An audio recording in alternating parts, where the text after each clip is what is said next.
Hello everyone, welcome to Okul, India के सबसे affordable learning platform में आप सभी लोगों का स्वागत है। आइए अपने इस full course on Indian economy for UPSC, PCS और एसएससी एग्जाम्स को हम लोग आगे बढ़ाते हैं। और इस कोर्स की हमने स्टार्टिंग की है इंडियन इकोनॉमिक डेवलपमेंट एनसीईआरटी की जो क्लास 11th की बुक है उसके साथ, ठीक है। और इस बुक के चैप्टर नंबर 7 में हम लोग पहुंच चुके हैं, employment, growth, informalisation and other issues, यानी कि रोजगार, समृद्धि, अनौपचारीकरण एवं अन्य मुद्दे। इस चैप्टर की हम लोग बात कर रहे हैं और आज इसका रहने वाला है पार्ट 4, ठीक है। और इस लेक्चर में ये जो चैप्टर है कंप्लीट हो जाएगा पार्ट 4 के साथ। और इसके बाद फिर अगला चैप्टर जो है that is chapter number 8 on infrastructure, उसकी हम लोग बात अगले पार्ट में करेंगे, ठीक है। तो जिन लोगों को ये कोर्स पसंद आ रहा है, जिनको वीडियो सीरीज पसंद आ रही है, वो लोग प्लीज लाइक करें, ज़्यादा से ज़्यादा शेयर करें, क्योंकि आजकल हम देख रहे हैं कि शायद आप लोगों को या तो चीज़ें ज़्यादा पसंद नहीं आ रही हैं या फिर आप लोग चीज़ों को ज़्यादा शेयर नहीं कर रहे हैं, ठीक है। कारण क्या है आई डोंट नो, पर थोड़ा सा फर्क, थोड़ा सा अंतर जो है वो दिखाई दे रहा है। अगर आप लोगों को ये लग रहा है कि अगर आपको अच्छा कंटेंट मिल रहा है और आप उसको शेयर ना करें, सिर्फ अपने तक संभाल के रखें, अपने तक सीमित रखें, तो मैं कहूँगा कि ये सोच जो है, ये स्वार्थ की जो भावना है, जो सोच है, ये अच्छी नहीं है, ठीक है। अगर स्वार्थ दिखाना होता और स्वार्थ की ही अगर बात होती तो ये चैनल आप लोगों के सामने इस तरीके से नहीं होता, ठीक है। क्योंकि हम अगर कोई स्वार्थ की भावना नहीं रख रहे हैं तो मैं ये उम्मीद करता हूँ, ये आशा करता हूँ कि आप लोग भी नहीं रखें, ठीक है।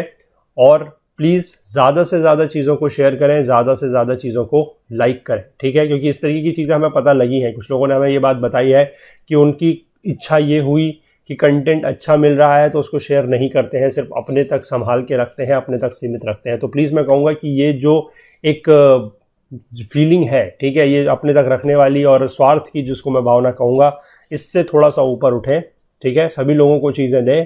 जो कंपटीशन है वो एक हेल्दी कंपटीशन होना चाहिए, ठीक है। अगर किसी को रिसोर्सेज ही नहीं मिलते हैं तो फिर उसके साथ लड़ने का कोई मतलब नहीं है, ठीक है। सब लोगों के पास समान रिसोर्सेज होने चाहिए, सेम टाइप के रिसोर्सेज होने चाहिए। और उसके बाद अगर आप लोगों के बीच में एक कॉम्पिटिटिव फाइट है तो फिर एक बहुत अच्छी बात है, फिर एक बहुत अच्छी भावना वहाँ पर से देखने को मिलती है, ठीक है। तो प्लीज़ चीज़ों को ज़्यादा से ज़्यादा शेयर करें, ज़्यादा से ज़्यादा लाइक करें। और बाकी जो लोग इस चैनल पर नए हैं उनसे मैं रिक्वेस्ट करूंगा कि प्लीज़ चैनल को जरूर सब्सक्राइब कर लें, बेल आइकन प्रेस कर लें, सो दैट कि वीडियोस के और अपडेट्स के हमारी तरफ से जो भी पोस्ट होते हैं उसके नोटिफिकेशंस आप लोगों से मिस ना हो, ठीक है। तो अभी तक इस चैप्टर में हम लोग बात कर चुके हैं काफ़ी सारी चीज़ों को लेकर। हमने ये देखा कि वर्कर्स कौन कौन होते हैं, किस तरीके की इकोनॉमिक एक्टिविटीज़ में वो लोग शामिल होते हैं, कौन से लोग जो है रूरल एरियाज़ में किस एक्टिविटी में ज़्यादा शामिल होते हैं, किस एक्टिविटी में शहर के लोग ज़्यादा शामिल होते हैं, मेल का क्या रोल है, फीमेल्स का क्या रोल है, वर्कर पॉपुलेशन रेशियो क्या होता है। और हमने पिछले पार्ट में ये भी बात करी थी कि किस तरीके से जो जीडीपी और एम्प्लॉयमेंट का एक तरीके से हमने रिलेशन देखा था। हमने जॉबलेस ग्रोथ एक टर्म की बात करी थी जिसमें सिर्फ जीडीपी बढ़ रही है लेकिन एम्प्लॉयमेंट ऐसा नहीं बढ़ता है। उसके बाद हमने इन्फॉर्मलाइजेशन की बात की थी कि किस तरीके से जो कैजुअल वेज लेबरर्स हैं वो बढ़ रहे हैं और उसकी वजह से जो उनकी लाइफ में इनसिक्योरिटी आप कह सकते हैं वो बढ़ रही है, क्योंकि उनको कोई सोशल सिक्योरिटी वहाँ पर नहीं मिल रही है और वो ज़्यादा जो लोग हैं वो वल्नरेबल होते जा रहे हैं। और आजकल आप लोगों से जो सवाल पूछे जाते हैं उनके जवाब भी आप लोग कमेंट सेक्शन में नहीं देते हैं। I don't know why. अगर कोर्स पसंद नहीं आ रहा है तो बता दीजिए प्लीज़ जल्द से जल्द, क्योंकि कोर्स को बनाने में कोर्स के पीछे मेहनत लगती है, ठीक है। अगर आप लोगों को पसंद नहीं आ रहा है या किसी और तरीके से आप लोगों को अगर कोर्स की आवश्यकता है तो बताइए, उसको परिवर्तन किया जाएगा। और अगर वाकई में पसंद नहीं है चीज़ें आप लोगों को तो फिर कोर्स को बंद कर दिया जाएगा, क्योंकि इस तरीके से कोर्स को खाली चलाए रखने से कोई मतलब नहीं है, ठीक है। पसंद आ रहा है तो बताइए, नहीं आ रहा है तो भी बताइए। और क्या चाहते हैं आप, अगर आप चाहते हैं कि कोर्स को किसी और तरीके से कंटिन्यू किया जाए तो बताइए, और अगर चाहते हैं कि कोर्स को बंद कर दिया जाए तो वो भी बता दीजिएगा, ठीक है। चलिए, बाकी फिलहाल जो लोग देख रहे हैं, जिन लोगों को चीज़ें पसंद आ रही हैं और जो लोग इस मिशन में हमारा साथ देना चाहते हैं उनसे मैं रिक्वेस्ट करूंगा कि प्लीज़ आप लोग इस मिशन में हमारा साथ दीजिए। हम चाहते हैं कि वीडियो सीरीज़ के साथ साथ आपको नोट्स, क्विज़ेस वगैरह ही प्रोवाइड कराए जाएँ, तो थोड़ा सा अपना साथ देने की, अपना सहयोग देने की आप लोग कोशिश कीजिए। स्कैन एंड पे का ऑप्शन आप लोग यूज़ कर सकते हैं। बाकी यूपीआई आईडी की अगर किसी को ज़रूरत महसूस होती है तो वो भी यहाँ पर दी गई है, okul@axis बैंक।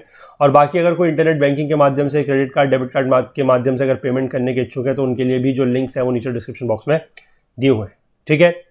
चलिए, तो ज़्यादा से ज़्यादा शेयर करना है, ज़्यादा से ज़्यादा लाइक करना है और अपने कमेंट्स वगैरह जो है वो हमें बताने हैं। फीडबैक ज़रूर देना है कि चीज़ें पसंद आ रही हैं या नहीं आ रही हैं, क्या चाहते हैं, कोर्स को कंटिन्यू किया जाए किसी और तरीके से या कोर्स को बंद कर दिया जाए, ठीक है। चलिए बताइएगा इसके बारे में भी। फिलहाल हम आज का लेक्चर तो कंप्लीट कर लेते हैं, फिर आप लोगों का जैसा भी विचार होगा, आप लोगों के जैसा ही फीडबैक होगा, उसके डिपेंड करता है कि अगला लेक्चर आप लोगों को मिलेगा, नहीं मिलेगा या किस तरीके से मिलेगा, वो आपके फीडबैक पे ही डिपेंड करेगा।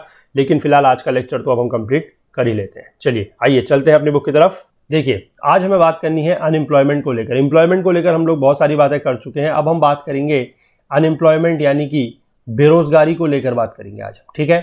देखिए, बेरोजगारी होती क्या है, पहले तो यहाँ पर ये थोड़ा सा समझिए।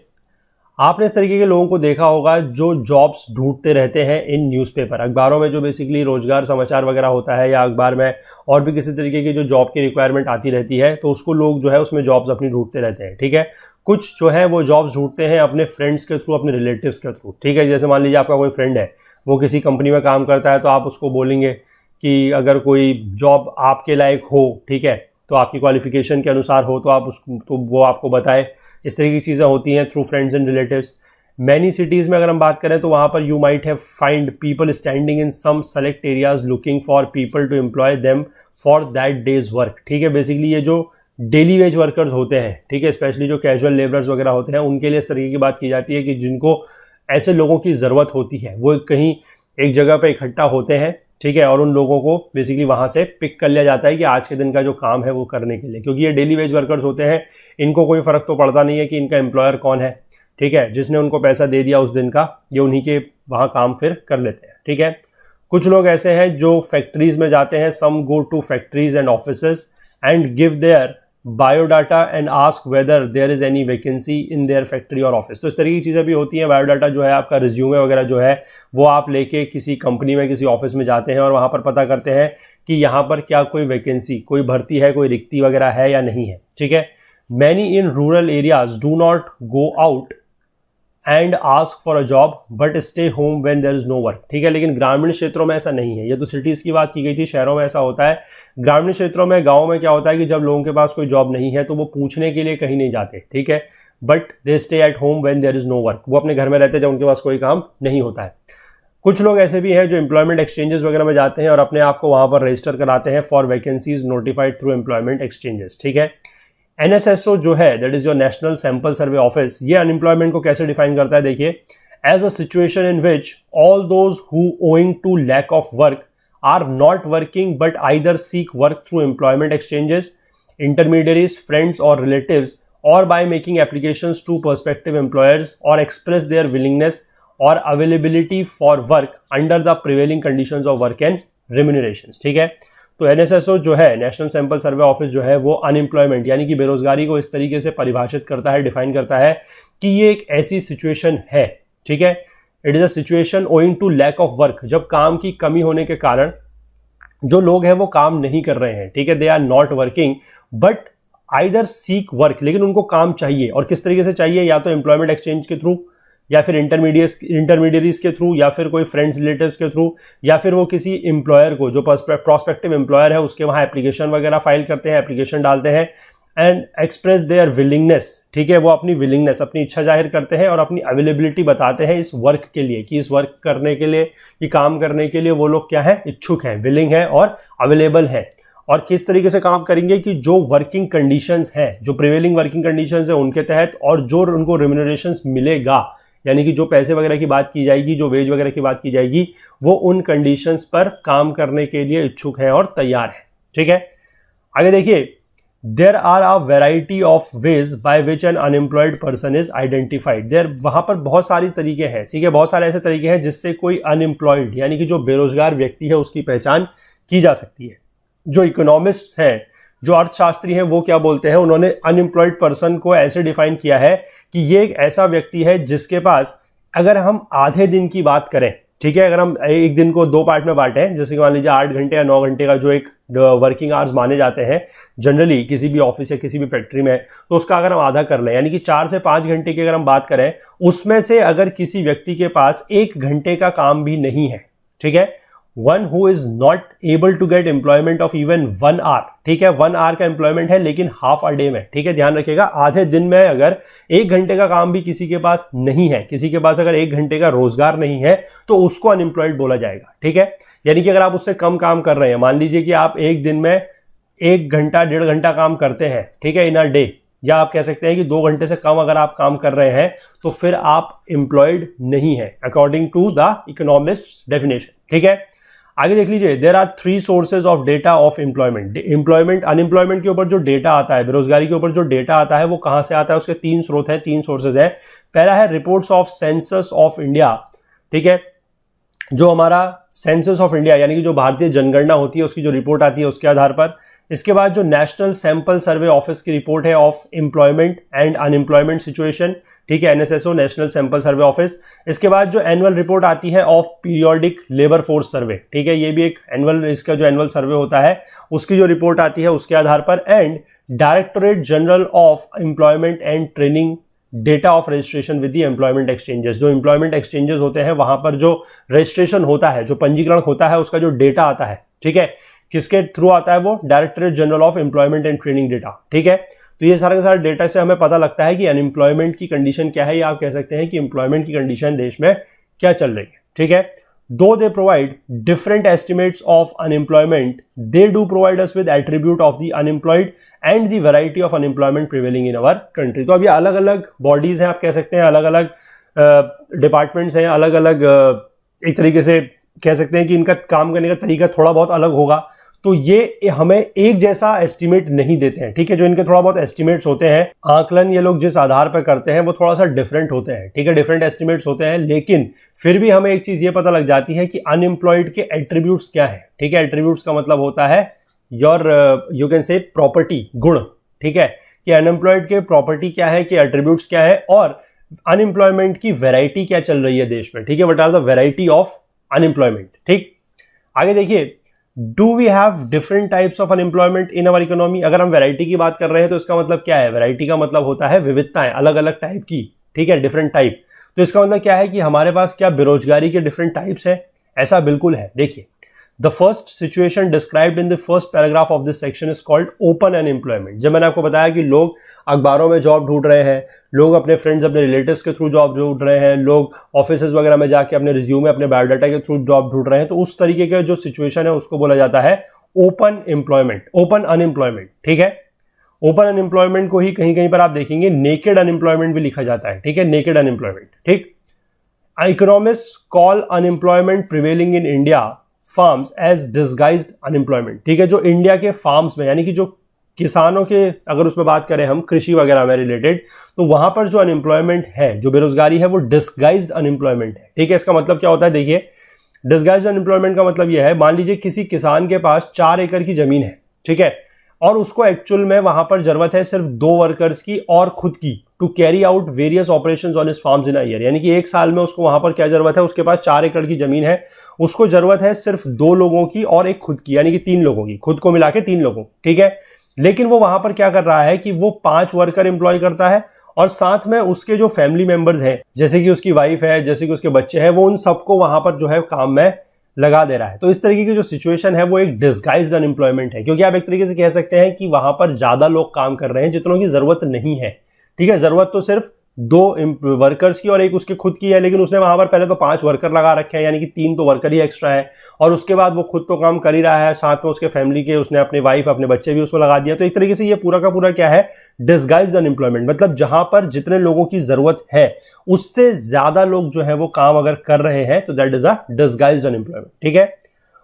और एक स्टडी हुई थी लेट 1950s में, इससे ये पता लगा था कि इंडिया में जो एग्रीकल्चर वर्कर्स की अगर हम बात करें तो वहां पर 1/3 जो है, जो 1/3 है, वो डिसगाइज्डली अनएम्प्लॉयड है, यानी कि वहां पर जरूरत उन लोगों की नहीं है, ठीक है। अगर आप बात करें कि कैपेसिटी के अनुसार लोगों की वहां पर जरूरत नहीं है, लेकिन जबरदस्ती उन लोगों को वहां पर एम्प्लॉयमेंट एक तरीके से खाली काम पर लगाया गया है, तो that is known as disguisedly unemployed, ठीक है।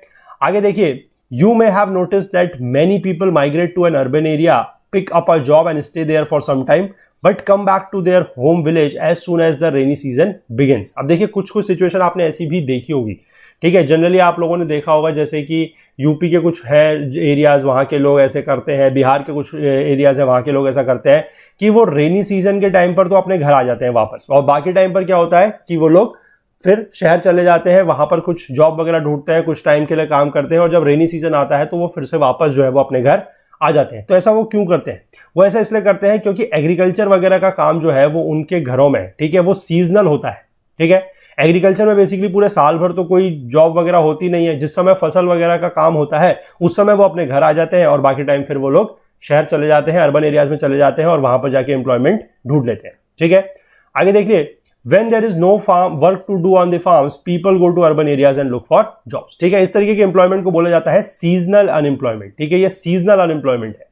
This is also a common form of unemployment prevailing in India. ठीक है, आगे देखिए, though we have witnessed slow growth of unemployment, have you seen people being unemployed over a very long time. ठीक है, हालांकि बात ये की गई है और हमने ये पीछे आंकड़ों में देखा भी, डेटा में देखा भी, कि ग्रोथ ऑफ एम्प्लॉयमेंट जो है, जो यहां पर रोजगार की जो एक तरीके से आप कह सकते हैं कि दर बढ़ी है, जो विकास हुआ है रोजगार का, वो ज्यादा नहीं है, वो काफी कम है। ठीक है, लेकिन क्या आपने ये देखा है कि लोग जो है वो काफी लंबे समय तक अनएम्प्लॉयड या बेरोजगार रहते हैं? ऐसा नहीं है। ठीक है, क्योंकि जो स्कॉलर्स हैं, जो शिक्षाविद हैं, वो ये बोलते हैं कि इंडिया जैसी कंट्री में जो पीपल है, जो लोग हैं, वो ज्यादा समय तक कंप्लीटली अनएम्प्लॉयड नहीं रह सकते। क्यों? Because their desperate economic condition would not allow them to do so. क्योंकि उनकी जो इकोनॉमिक कंडीशन है, ठीक है, उनकी इकोनॉमिक कंडीशन इस तरीके की नहीं है, होती है कि वो बहुत लंबे समय तक जो है वो अनएम्प्लॉयड रह सके। तो इसलिए वो ऐसी जगहों पर भी काम करने को तैयार हो जाते हैं जहां पर कोई और काम नहीं करना चाहता। They are you will rather find them being forced to accept jobs that nobody else would do। यानी कि कोई भी वो ऐसी जॉब करने को तैयार हो जाते हैं जो उनकी क्वालिफिकेशन के आधार पर नहीं है, जो उनकी मतलब इच्छा के अनुसार नहीं है, क्योंकि मजबूरी में, एक तरीके से आप कह सकते हैं पूरी तरीके से मजबूरी में, लेकिन वो कर लेते हैं क्योंकि वो कंप्लीटली अनएम्प्लॉयड जो है, यानी कि पूरी तरीके से बेरोजगार जो है, वो काफी लंबे समय तक नहीं रह सकते। ठीक है, या फिर वो जॉब्स अनप्लेजेंट हो सकती हैं, वही जैसे मैं कह रहा हूं, उनको पसंद नहीं है।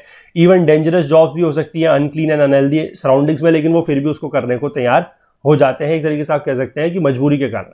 आगे देखिए, the central and state governments take many initiatives and generate employment to facilitate a decent living for low income families through various measures। ठीक है, जो सरकारें हैं, चाहे वो राज्य सरकार है, चाहे वो केंद्र सरकार है, वो इस तरीके के एम्प्लॉयमेंट जनरेट करने की कोशिश करती है ताकि जो लो इनकम फैमिलीज हैं उनको एक डिसेंट लिविंग के लिए एक जरिया, एक माध्यम मिल जाए। ठीक है, तो किस तरीके से गवर्नमेंट ने ये काम किया है थोड़ा बहुत यहां पर देखते हैं। आइए, गवर्नमेंट एंड एम्प्लॉयमेंट जनरेशन। ठीक है, हमने एक चैप्टर में बात की थी about the Mahatma Gandhi national rural employment guarantee scheme, that is MG NREGA. ठीक है, एमजी नरेगा की हम लोगों ने बात की थी, 2005 की एक स्कीम जिसके तहत ये सुनिश्चित किया जाता है कि लोगों को कम से कम 100 दिन का काम तो जो है वो मिलेगा। ठीक है, to all rural households who volunteer to do unskilled manual work. ये अनस्किल्ड लोगों के लिए है जनरली, और मैनुअल वर्क है। ठीक है, यानी कि एक तरीके से कह सकते हैं कि फार्म वगैरह में काम हो सकता है, लेबर का काम हो सकता है, लेकिन एक साल में 100 दिन का काम जो है वो सुनिश्चित किया जाएगा, वो एश्योर किया जाएगा। ठीक है, this scheme is one of the many measures the government has implemented to generate employment for those who are in need of jobs in rural areas. तो ये जो सरकार ने बहुत सारे कदम उठाए हैं, उनमें से एक कदम ये है, और बड़ा मेन कदम है, ये मुख्य कदम है, काफी ज्यादा ये पॉपुलर भी हुआ है, अभी भी ये चीजें चलती हैं।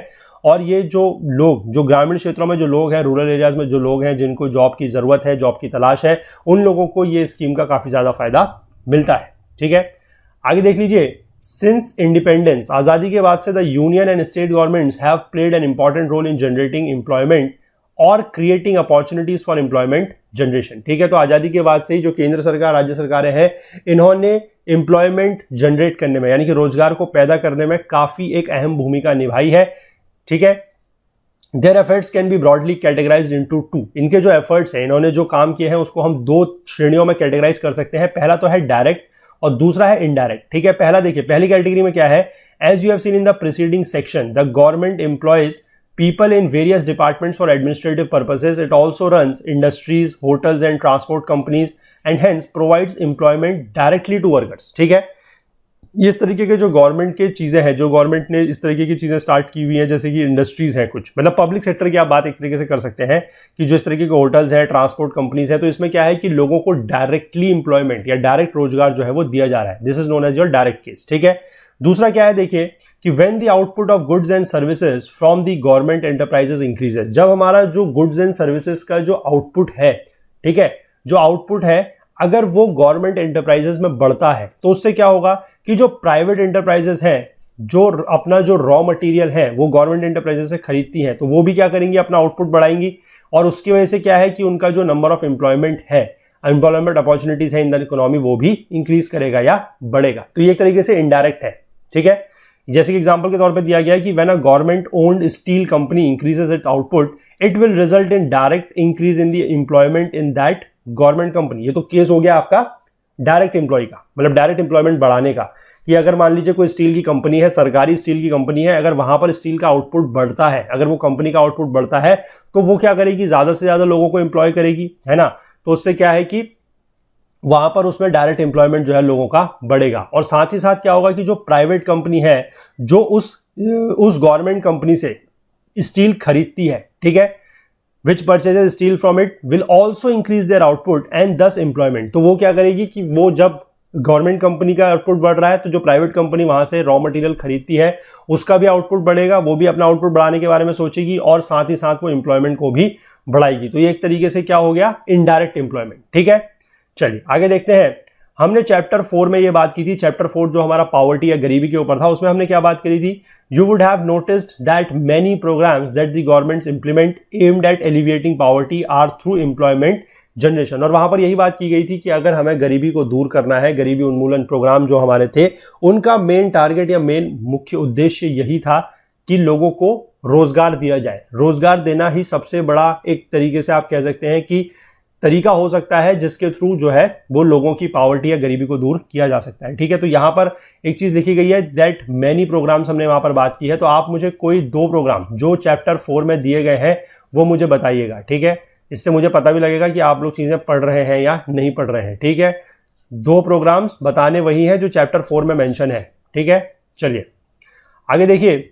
दे are also known as employment generation programmes. तो इस तरीके के जो पॉवर्टी एलिवेशन प्रोग्राम्स हैं जिसके थ्रू बेसिकली करा जाता है जनरेशन ऑफ एम्प्लॉयमेंट, तो उनको एम्प्लॉयमेंट जनरेशन प्रोग्राम्स भी बोला जाता है। All these programmes aimed at providing not only employment but also services in areas such as primary health, primary education, rural drinking water, nutrition assistance for people to buy income and employment, generating assets, development of community assets by generating wage employment, construction of houses and sanitation, assistance for constructing houses, laying of rural roads, development of wasteland degraded lands। तो basically ये सारे के सारे जो programmes हैं ये सिर्फ employment ही provide नहीं करते हैं, ये इस तरीके की सर्विसेज भी, सेवाएं भी प्रोवाइड करते हैं, जैसे कि प्राथमिक चिकित्सा है या प्राथमिक आप कह सकते हैं स्वास्थ्य संबंधी जो सेवाएं हैं वो, ठीक है, प्राइमरी एजुकेशन है जो प्राथमिक शिक्षा है वो, गाँव में ड्रिंकिंग वाटर की जो फैसिलिटी है, पीने के पानी की सुविधा कराते हैं, न्यूट्रिशन की बात है, लोगों को ये बेसिकली इनकम में, मतलब इनके रोजगार में जो पैसा वगैरह है उसको जनरेट करने में, एम्प्लॉयमेंट जनरेट करने में, डेवलपमेंट ऑफ कम्युनिटी एसेट्स, इसके लिए ये लोग हेल्प करते हैं। किस तरीके से, by wage development, wage employment, construction of houses and sanitation, लोगों को जो हाउस बनाने में मदद होती है उससे, असिस्टेंस ऑफ कंस्ट्रक्टिंग हाउसेज, जो ग्रामीण क्षेत्रों में जो रोड वगैरह है उसको बनाने के लिए, development of wastelands and degraded lands, तो इनका विकास, वेस्टलैंड डेवलपमेंट जो है, वेस्टलैंड का डेवलपमेंट, डिग्रेडेड लैंड का डेवलपमेंट, इन सब चीज़ों में क्या है कि सर्विस जो है प्रोवाइड की जाती है इन प्रोग्राम्स के तहत ही। तो यानी कि ये प्रोग्राम जो है सिर्फ और सिर्फ एम्प्लॉयमेंट जनरेट करने का काम नहीं करते हैं बल्कि काफ़ी सारी जो इस तरीके की सर्विसेज हैं वो भी प्रोवाइड करते हैं। ठीक है, चलिए तो ये चैप्टर यहां पर कंप्लीट है, इसमें थोड़ा सा कंक्लूजन का पार्ट दिया गया, इसको देख लेते हैं। ये क्या है, there has been a change in the structure of workforce in India. Workforce का जो स्ट्रक्चर है इंडिया में वो चेंज हुआ है।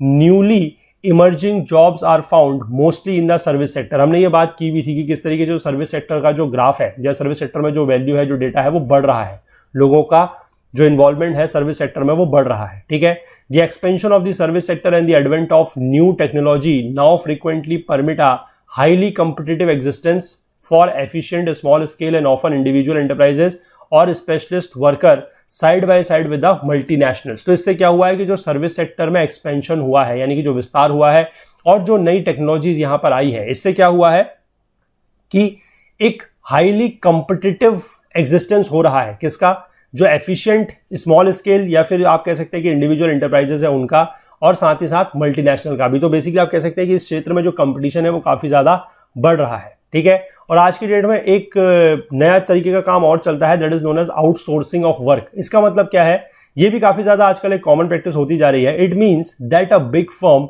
finds it profitable to close down some of its specialist departments, जैसे कि लीगल और कंप्यूटर प्रोग्रामिंग और कंप्यूटर सर्विस सेक्शंस, और ये क्या करते हैं कि इस तरीके के काम को ये हैंड ओवर कर देते हैं a large number of small piecemeal jobs to very small enterprises और specialist individual sometimes situated even in other countries. तो बेसिकली क्या है कि अगर इस तरीके के कोई काम की जरूरत है, ठीक है, जो स्पेशलिस्ट मतलब काफी स्पेशलिस्ट वर्क है, कंपनी उसके लिए पूरा का पूरा एक डिपार्टमेंट वगैरह खोल के नहीं रखती है, ठीक है, वो क्या करती है कि उसको बंद कर देती है और उस तरीके का जो काम है वो और लोगों को दे दिया जाता है, ठीक है, कोई और स्मॉल स्केल इंटरप्राइज है उसको या फिर कोई इंडिविजुअल है उसको ये काम दे दिया जाता है, वो चाहे कहीं भी हो सकता है, ठीक है। तो इस तरीके से आप कह सकते हैं कि अपना अगर आप कोई काम किसी अपने कंपनी के बाहर के किसी व्यक्ति से करवा रहे हैं, ठीक है, मतलब आपके वहां कोई स्पेशलाइज उसका डिपार्टमेंट नहीं है, आप उसको किसी और के थ्रू करवा रहे हैं, किसी थर्ड पार्टी सोर्स के थ्रू करवा रहे हैं, तो that is known as your outsourcing, ठीक है।